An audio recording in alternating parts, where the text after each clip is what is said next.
Silahkan kepada Ketum Pak Erik. Sekarang Pak Erik.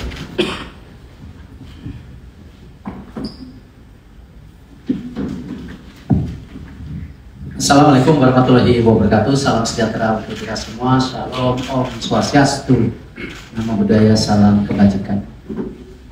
Tentu rekan-rekan media, kami terus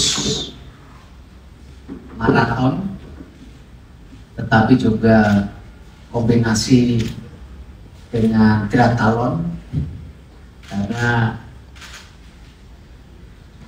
kita terus benar-benar non-stop bekerja untuk percepatan perbaikan daripada PSSI secara menyeluruh. Kita melihat potensi daripada pendapatan PSSI ini bisa kita raih sesuai dengan komitmen bagaimana transparansi daripada membangun PSSI yang transparan, bersih, tapi yang penting juga berprestasi. Alhamdulillah, pemerintah mendukung luar biasa. Ketika waktu itu tentu Pak Ketum sebagai Menpora dan tentu Menpora saat ini punya komitmen mendukung tentu pembangunan tim nasional.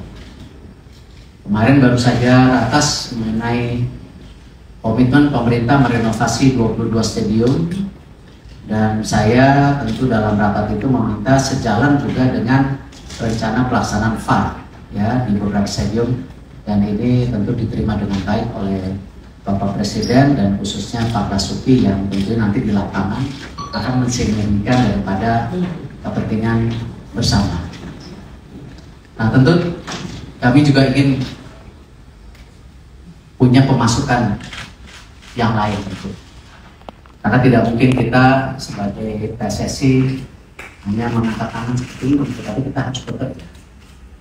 Seperti yang saya sudah sampaikan dari hasil studi banding dengan banyak negara, seperti juga Federasi Sepak Bola Jepang, mereka mendapatkan pemasukan selain dari liga, dari support pemerintah, tetapi juga mereka melakukan bagaimana mengindustrialisasi daripada sepak bola itu sendiri. Kita rencana tahun ini dari PT Liga itu ada pemasukan 20-40 M yang merupakan program. Ya program, jadi bukan cash, itu program. Apakah program pembangunan Elite Pro Academy yang dilakukan oleh mereka, yaitu U16, U18, U20 dan lain-lainnya. Dan tentu program lain-lainnya yang memang kita akan kontribusikan juga ke banyak pihak. Nah, tetapi dana ini tidak cukup ketika kita bicara untuk bayar training camp, bayar pelatihan nasional, tidak cukup. Saya pernah sampaikan kalau ingin membangun tim nasional secara serius ini perlu dana 200-500 miliar. Nah, tidak mudah. Nah, karena itu kami memberanikan diri, dan ini memang sebenarnya sudah ada sebelumnya, yaitu PT Garuda istilahnya waktu itu. Kita aktifkan kembali, kemarin kita urus kembali, asalkan saya pastikan tidak ada hutang piutang sebelumnya PT ini. Ya, jadi kita bangkitkan kembali PT Garuda Sepak Bola Indonesia, di mana ini menjadi juga bagian mengkomersialisasikan ya kegiatan tim nasional itu. Kepemilikan saham PT Garuda tidak dimiliki siapapun yang ada di depan ini. Pengurus semua tidak ada. Kita tidak mau menjadi bagian yang mengotori tangan kita untuk kepentingan tim nasional. 95% dimiliki PSSI, 5% dimiliki yayasan yang kemarin kita luncurkan. Makanya bertahap press conference supaya jangan bingung. Dimana tentu yayasan kemarin sudah ada program-programnya, ada 2 kalau ingat, ada mengenai tentu bagaimana menjaga pasca tim nasional itu dalam kondisi membantu kesehatan, dan juga bagaimana rencana karir daripada para pemain nasional dan tidak ataupun yang akan mulai pensiun atau pasca. Nah, tentu kalau di sini ya kita hal-hal yang memang sedang kita dorong yaitu kalender pertandingan tim nasional yang memang dikelola secara profesional dan berkelanjutan. Kalau rekan-rekan media ingat, ini pertama kalinya PSSI bisa menjual hak siar secara bersamaan, tidak hanya per game. Satu game dicari. Nah, kalau ini kemarin satu-satunya ya bagaimana selama program setahun, kontrak yang ini sampai Desember ya. Sampai Desember, yaitu kita mendapatkan dana 56 miliar. Di situ ada pertandingan tim nasional 8 sampai 10 game. Nah, nanti November kita tender lagi ya untuk rencana hak siar tim nasional tahun depan. Nah, gitu. Ini. Nah, lalu juga di sini kita juga akan memaksimalkan daripada pemasukan dari sosial media. Ya. Lalu kalau kemarin teman-teman lihat LED, nah itu juga udah ada pemasukan. Itu salah satunya kemarin kita tender antara hak siar 2 televisi ya tidak lain supaya aset daripada LED atau billboard kalau dulunya itu bisa kembali jangan justru dipasangkan iklan-iklan yang tidak ada kontribusi kepada tim nasional hanya untuk hak TV-nya. Ya, kembali ini bagian kita mensejahterakan tim nasional kita supaya punya program berkelanjutan. Kita juga mulai melakukan fans engagement. Apa? Contoh kemarin, ya kita bikin pertandingan tim nasional, kalau yang datang misalnya 5.000, yang nggak usah tanding di sini. Ongkosnya jauh lebih mahal, Pak Ketum. Lebih baik kita main di luar negeri. Tapi artinya apa? Para supporter tim nasional tidak bisa mendukung langsung. Nah, inilah kenapa kita bikin movement gerakan ayo merahkan stadion kita. Fans engagement. Ya, bagaimana mereka menjadi bagian dari kita. Dan ini kita dorong. 2 game pertama luar biasa. Saya berharap nanti pertandingan FIFA Matchday di bulan berikutnya ya, September atau nanti kualifikasi Piala Dunia Oktober November ya paling tidak stadion ini mesti 50% terisi, bahkan kalau bisa 75. Kalau tidak ya apa artinya kita sebagai tuan rumah tidak mempunyai advantage kalau tidak ada komitmen dari kita semua mendukung tim nasional. Ya jangan salahkan kalau tim nasional kita bertanding di dalam lapangan kita seperti juga bertanding di luar negeri. Ya supporternya ya segitu saja. Fans engagement ini yang kita dorong. Bagaimana mereka ikut serta menilai ya apa yang kita siapkan untuk tim nasional kita secara terbuka dan transparan kita juga. Nah, merchandise kita juga dorong. Ya, jangan sampai kita ngaku merah putih, ya tapi pakainya bajunya putih biru. Nah, hal-hal ini yang kita mau, ya inilah kita. Nah, banyak hal yang memang kita lakukan, bahkan kita akan punya lagu tim nasional sendiri, sudah jadi lagunya, tapi belum diluncurkan, sabar satu-satu.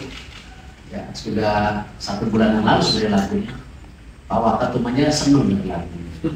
Ya, apalagi penyanyinya. Nah, tapi belum boleh diumumkan satu-satu. Ya. Karena ini biar apa? Brand merek tim nasional ini kita bisa tinggi. Jadi bukan hanya ya sekedar pertandingan. Karena kalau dibandingkan liga 302 pertandingan, ini hanya 10 hanya. Jadi memang eksklusif deh. Dan sudah seyogyanya kalau kita bikin research ke depan antara pendukung klub dan pendukung tim nasional, ya apalagi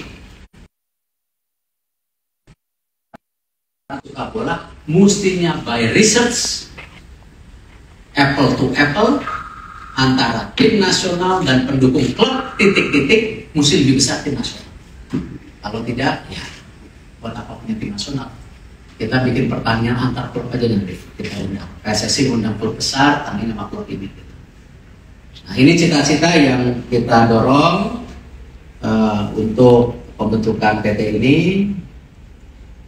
Pak Ketum memang kasihan, kemarin jadi komut Liga, sekarang jadi komut Garuda, PT Garuda. Makanya kemarin yayasan saya ambil, karena secara menteri kalau yayasan boleh Pak Ketum. Nah, lalu tentu di sini direkturnya Pak Marshall. Memang nanti jumlahnya baru komisi 1 direksi 1 karena kembali kita ingin bikin planning budget sampai akhir tahun, jangan sampai nanti kita udah gaji-gaji direksi, manajer, atau pemasukannya nggak jelas malah membebani. Padahal PSSI memerlukan dividen ad interim, ya, jadi bukan dividen tahunan, dividen beberapa bulan untuk cash flow-nya PSSI. Ya, nah ini nanti ada buku sendiri, PSSI punya buku sendiri, dan semuanya diaudit secara transparan dan diumumkan setiap tahun. Itu dari saya. Mudah-mudahan ini angin segar bagaimana industri sepak bola kita dorong, dan insya Allah dengan niat Nawati yang baik ya, kita jalankan ini dengan semua kerja keras, dan tentu mohon support dari media dan para supporter sepak bola yang menamakan dirinya Indonesia. Ayo kita jaga merah putih. Dari saya sekian, mungkin langsung ya, Pak Waketum kalau bisa bicara dikit, atau Pak Masal enggak, kalau enggak ayo tanya jawab. Silakan teman-teman. Ada yang bertanya? Ya, RRI.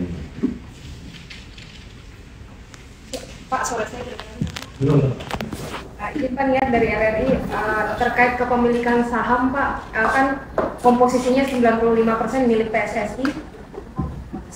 95% saham itu milik PSSI, sementara 5% adalah untuk yayasan. Apakah ke depan komposisi kepemilikan saham ini akan tetap seperti ini atau ada kemungkinan berubah, mungkin terbuka untuk kepemilikan pihak lain begitu? Terima kasih Pak. Sampai hari ini dan ke depan saya tidak berpikir seperti itu. Ya, karena justru PT ini dibentuk untuk pendapatan daripada PSSI itu sendiri. Lalu untuk yayasan, kembali saya sampaikan, selain mereka dapat dividen ad interim, ya mereka juga bisa mendapatkan donatur ataupun program-program yayasan yang disupport oleh swasta. Sama di PT ini kita akan bekerja sama dengan broadcast, bekerja sama dengan sponsor dan lain-lain. Bahkan saya kemarin sudah targetkan kan kalau bisa angka revenue-nya itu 240 sampai 260 miliar. Ini kita lagi dorong. Ya, makanya Pak Marcel mukanya kalau ketemu saya pucat terus. Karena setiap hari saya WA. Ya, karena saya tentu sama Waketum dan jajaran Expo, ya kalau kerja kita serius. Ya. Kalau kerja kita harus punya target, kalau enggak ngapain kita di sini. Nah, ini yang kita dorong. Pendapatannya nanti dari mana? Nanti tentu dari audit, nanti bisa dibaca. Oh, dari broadcast sekian, dari tiketing sekian, dari sponsor sekian. Oh, penyelenggaraan FIFA Matchday, mana yang untung, mana yang rugi, gitu. Nah, ini yang kita coba biasakan bagaimana kita bisa menciptakan industri yang sehat untuk tim nasional kita, sehingga kalau kita melalang buana juga ya kita sehat gitu, ya. Itu yang kita modal. Silakan. Selamat siang, Pak. Ini saya masih dari TV News. Kali ini mau saya tanya ke Pak Waketum, Pak Prof. Amali, Pak. Ini jabatan yang kesekian banyaknya, Pak. Setelah kemarin komisaris utama PT LIB, sekarang komisaris juga di PT Garuda. Mungkin bisa dijelaskan, Pak, kinerja apa nanti dari Bapak? Apakah kembali menjembatani lagi seperti kemarin, seperti sebelumnya di PT LIB untuk mengawasi juga PT LIB dengan adanya Bapak, dan apa di PT Garuda ini seperti apa, bisa digambarkan dan dijelaskan kinerja Bapak seperti apa aja. Terima kasih. Ya, kalau boleh nolak sih saya nolak ya. Kalau boleh nolak, cuma saya ini sudah ada komitmen dengan beliau, dengan Ketua Umum Pak Erick Thohir. Sebelum Kongres PSSI, Pak, kita akan bersama-sama. Jadi itu ya komitmen itu saya harus pegang terus. Kemana Pak Erik, kemana ditugaskan, ya kita ikut. Baru 2 hari yang lalu saya diperintah beliau untuk mewakili PSSI di PT LIB dari Komisaris Utama. Hari ini beliau menugaskan lagi untuk di Garuda. Saya kira sih tugasnya kalau yang di sana memang penugasan Pak Erik, Pak Tomo pada saya menjadi jembatan untuk PSSI dan LIB ya. Lebih spesifiknya adalah bagaimana program-program yang ada di LIB harus nyambung dengan roadmap yang sudah dipresentasikan oleh Pak Ketum di hadapan Presiden kita. Dan bahkan pada presiden kita, Pak Jokowi juga sudah tahu roadmap-nya. Nah itu salah satu tugas utama saya, menjaga jangan sampai apa yang dilakukan di LIB tidak sejalan dengan apa yang sudah dikomitkan oleh Ketua Umum dan kita semua, yakni bagaimana roadmap ini bisa segera tercapai target-target dan sebagainya. Nah kalau di sini tentu akan berbeda karena ini lebih, PT Garuda ini lebih kepada bagaimana sumber-sumber pendanaan untuk kegiatan-kegiatan PSSI khususnya untuk timnas itu bisa terjaga dengan baik. Jadi saya mungkin lebih banyak urusan-urusan governance-nya, urusan tata